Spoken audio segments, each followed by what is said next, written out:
She came to clean, but she was the only one who could quiet the child. Grace had been crying for hours, sharp, aching, endless. Angela wasn't trained, wasn't asked these, wasn't even noticed. Michael stood down the hallway, voice cold. If she can't handle a baby, fire her. The nanny ran out, flustered and shaking. Angela walked in. No words, no permission, just instinct. She leaned in, arms open. Grace's body tensed, then melted. Silence. Michael turned. The scene stopped him. Angela holding Grace, swaying slightly, eyes closed. His jaw clenched, but he didn't speak. Grace's cheek pressed against Angela's faded uniform. No lullaby, no tricks, just one woman, one child, and a quiet that hadn't existed in weeks. Michael sat alone in the kitchen. The lights were off, the coffee untouched, a photo on the fridge. Her smile still there, frozen perfect. 3 months ago, she never made it home.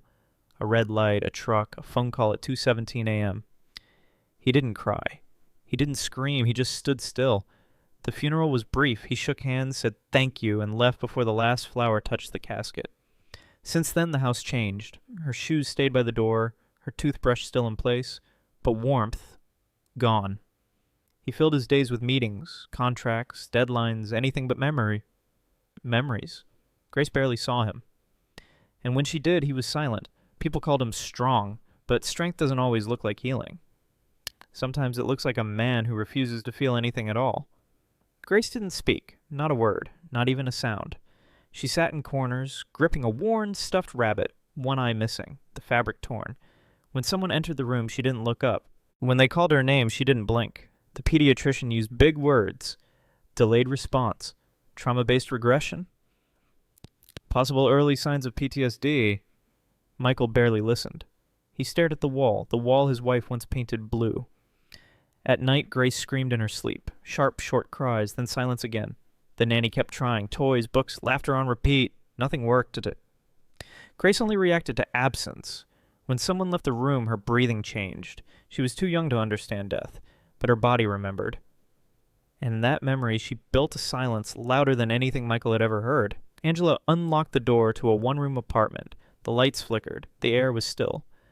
She set down her bag. Quiet hands. Tired feet. On the wall, a single frame. Inside, a photo of a little girl, no older than Grace, smiling wide, missing teeth.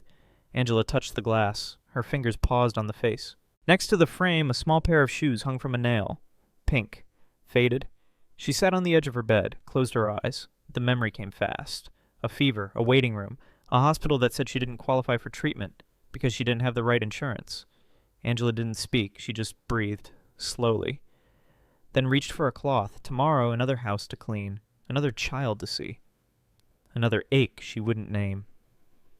Angela folded a blanket at the edge of the couch. Grace followed her, holding one corner. Michael entered the room, briefcase in hand. He froze. "Don't pick her up," he said flatly. Angela looked at him, then down at Grace. "She reached for me," she replied, calm. "That's not your role." His tone cut sharp, final. Angela didn't argue. She nodded once and stepped back. Grace stared up at her, confused, then dropped the blanket. Michael didn't notice, or pretended not to. The room held a strange tension, one built from things unsaid. To him she was staff, temporary, replaceable. To Grace she was safe.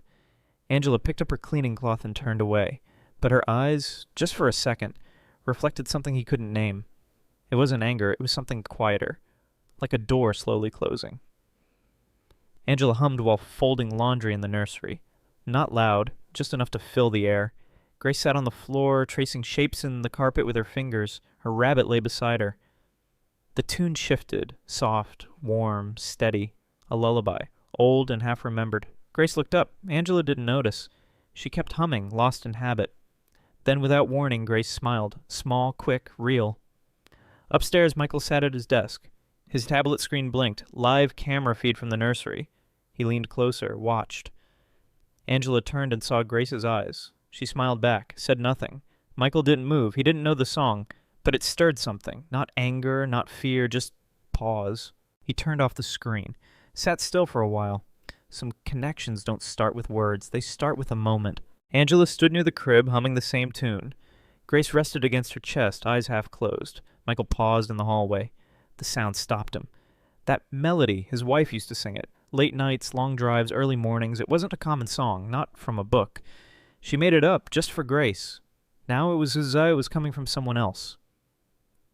He stepped into the room. Angela looked up, startled. "Where did you learn that?" he asked, sharp. Angela hesitated. "I don't know," she said. "It just came back." Michael stared at her. No anger, no relief, just confusion. He turned, left the room. Didn't speak again that night. But something shifted. Not in his words, in his silence. Michael sat in front of 3 board members. Graphs, projections, deadlines, then a cry. Not from the call, from upstairs. He flinched, muted the mic, waited. The crying continued, sharp, piercing. One of the men asked, "Everything all right?" Michael forced a smile. "It'll pass." He unmuted, spoke numbers, loss margins, growth, but the sound didn't stop. Then quiet, total quiet. He turned to the monitor. The nursery feed showed Angela rocking Grace slow and steady, eyes closed, hand on her back. Grace had fallen asleep. Michael stared at the screen. Not at Grace, at Angela. He didn't understand it. He built companies, managed empires, but today a housekeeper had done something he couldn't. She brought silence, with nothing but presence. Angela was wiping the kitchen counter. Grace sat nearby, coloring on a cereal box. Michael walked in, paused. "She sleeps better now," he said. Angela nodded. "She feels safe." A beat of silence, then his voice softened. "Do you have children?" Angela kept wiping, slower now. "I did." He didn't push. She didn't explain. He looked at Grace, then at Angela. "She responds to you," he said. Angela didn't answer. "She's not like that with anyone else." Angela folded the cloth. "Maybe she just needed quiet."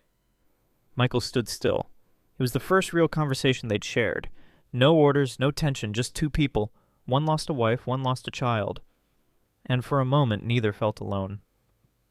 Angela sat at the small table, folding Grace's tiny clothes. Michael stood nearby, holding a coffee he wouldn't drink. "She was 2, Angela said quietly. Her hands paused on a shirt the same size. "She had a fever. We waited in the ER for hours." Michael listened. Still. "They said we needed insurance. I didn't have it. They told us to wait. She never made it through the night." She placed the folded shirt on the pile. "No tests, no care, just a clipboard and a number." Michael didn't speak. Angela didn't cry. Her eyes were dry, but her voice cracked. "She died in my arms, in a hallway chair." The room was silent.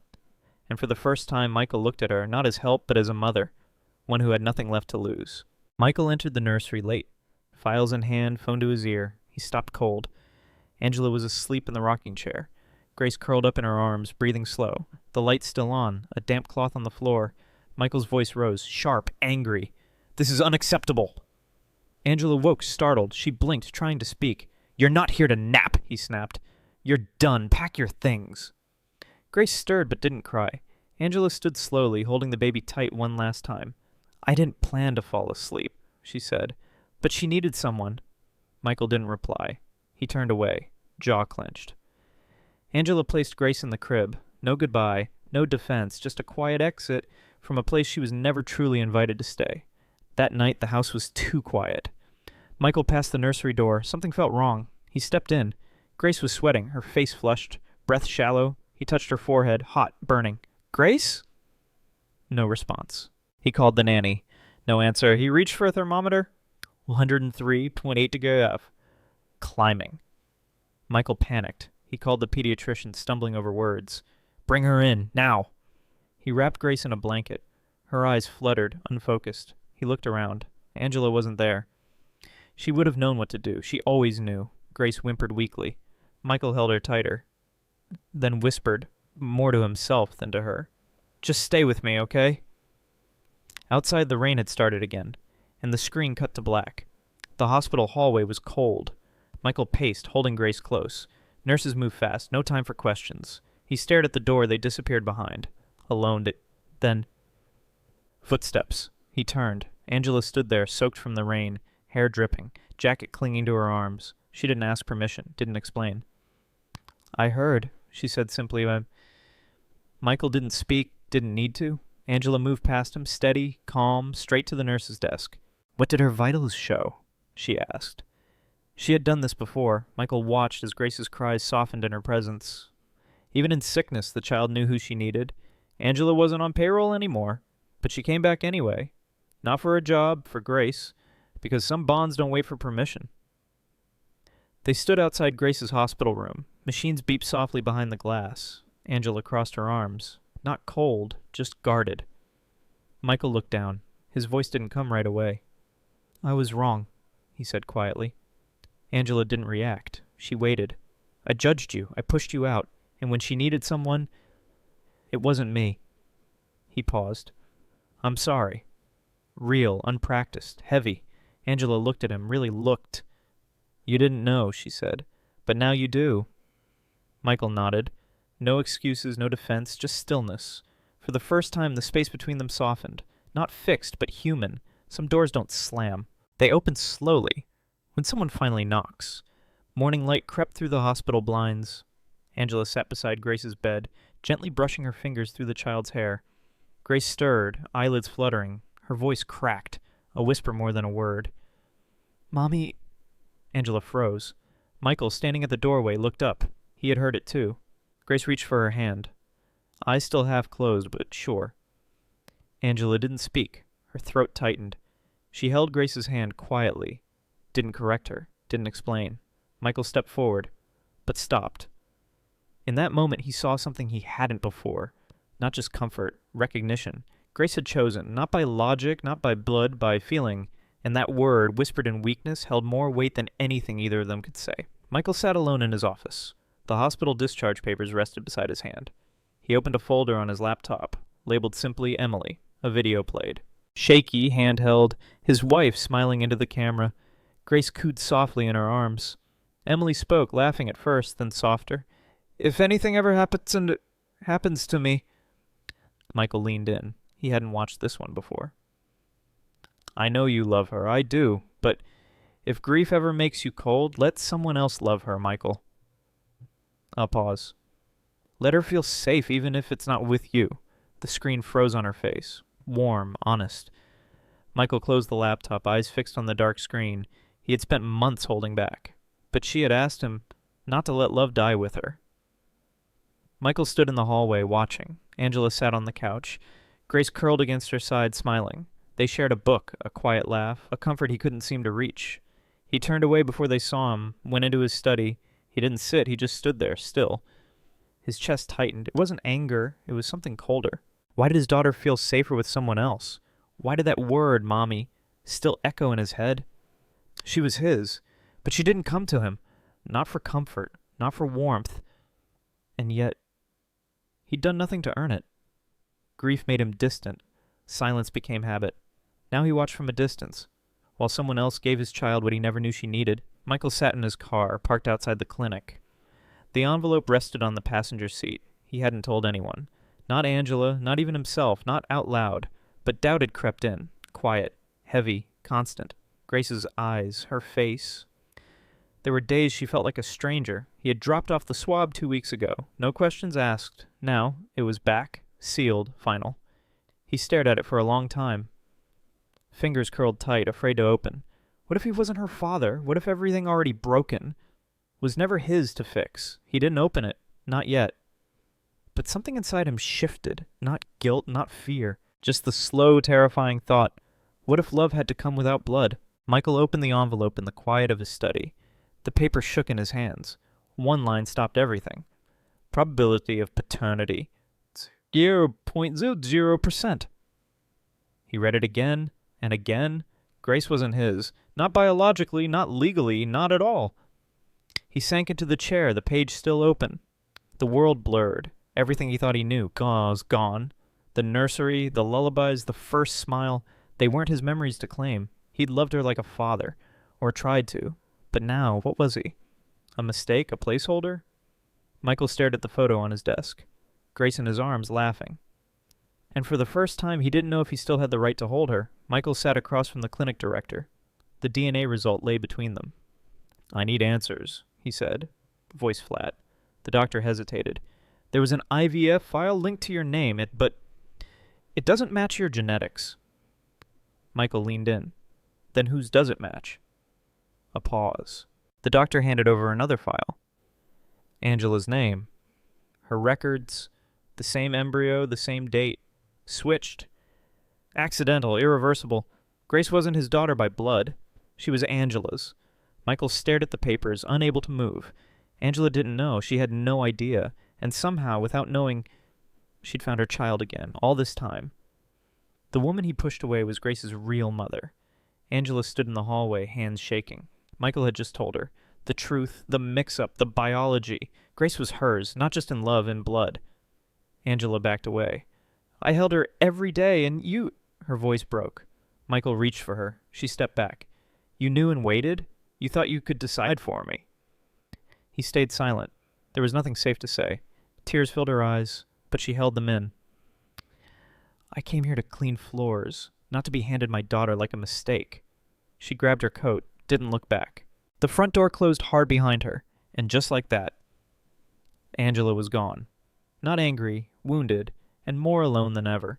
Michael stood in Grace's room. Her toys, her blanket, her drawings, still there. But Angela wasn't.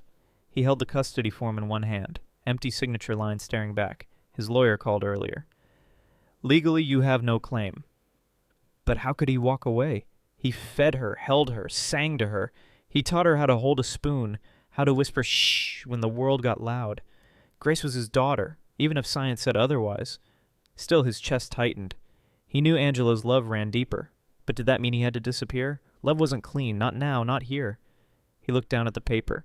A decision waited, not just about rights, but about what kind of man he wanted to be. Michael sat in the nursing home lobby, hands folded tight. Angela's mother sat across from him, eyes sharp, voice calm. She's not speaking to me, he said. I didn't mean to hurt her. The woman nodded slowly. You did, though. Michael looked down. I didn't know Grace was hers, but I know what she is to me. Silence. Then the older woman leaned forward. Losing a child changes a woman. Getting her back changes her more. Michael nodded. I'm not trying to take her away. I know, she said, but make sure you're not trying to keep her just because you're afraid to lose. Michael blinked. Truth, simple and deep. She stood. One more thing. Angela doesn't need a fight. She needs someone who chooses Grace for Grace. Michael sat at the head of a long conference table, documents stacked, voices moving fast. Just a signature, someone said. 8 figures, guaranteed. He didn't answer. His eyes drifted to his phone, a photo of Grace, smiling, crumbs on her face. He thought of the hospital nights, her first laugh, her hand gripping his shirt. He stood. Slowly. I can't do this, he said. The room froze. Family emergency? Someone asked. No, Michael replied. Family, just... family.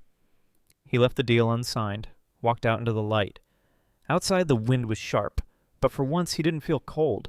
Money had once defined him. Now, it didn't even hold him. He had missed too much already. This time he wasn't going to miss the rest. Angela sat on the park bench, still unsure why she came. She hadn't seen Grace in days.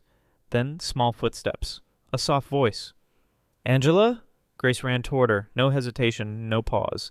She climbed into Angela's lap, arms tight around her neck. Angela froze, then held her close. Within minutes, Grace's breathing slowed, head resting on Angela's shoulder, eyes closed, safe, and Michael stood a few feet away.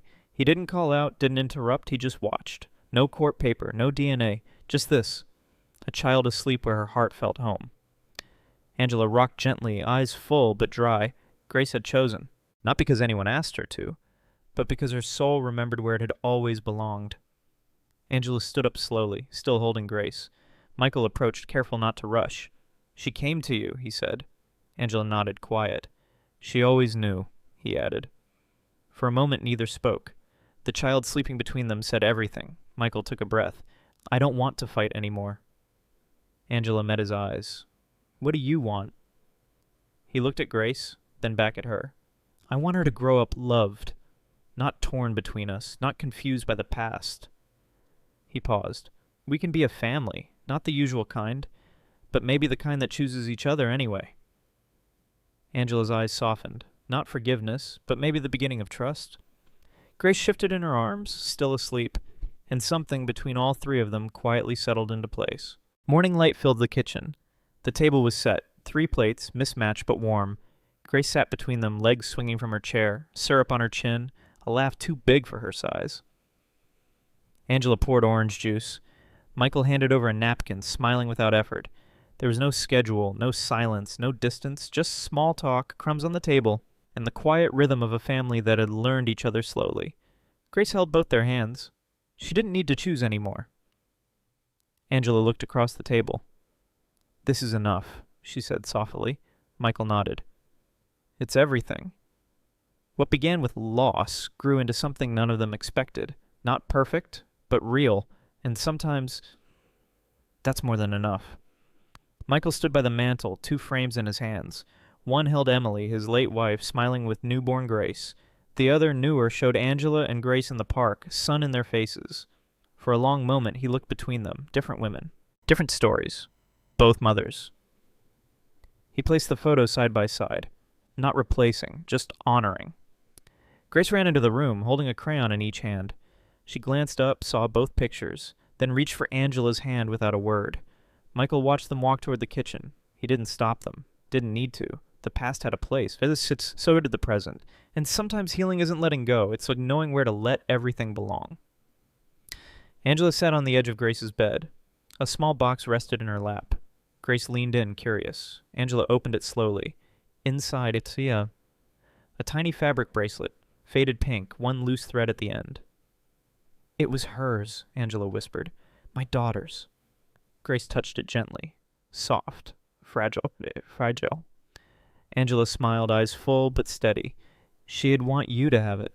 With careful hands, she slipped it onto Grace's wrist. It fit, not perfectly, but enough. Grace held her arm out, proud. Angela kissed her forehead. Michael watched from the doorway, quiet. It wasn't just a bracelet. It was a bridge. Between loss and healing, between memory and presence. A reminder that love doesn't end. It continues, in the hands we choose to hold. The house was quiet. Afternoon sun spilled across the floor. Angela sat reading. Grace leaned against her side, bracelet still on her wrist. Michael stood in the doorway, holding 2 mugs. He handed one to Angela. No words, just presence. A soft laugh came from the child between them. Simple. Whole. They weren't bound by law, not by blood, but by choice, and sometimes that's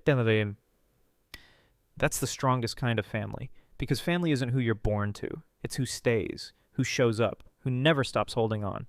If you've ever lost someone, or found love where you didn't expect it, you're not alone. Family is where you choose to stay, no biology required. If you've seen yourself in this story, leave a word below. Someone else might need it too.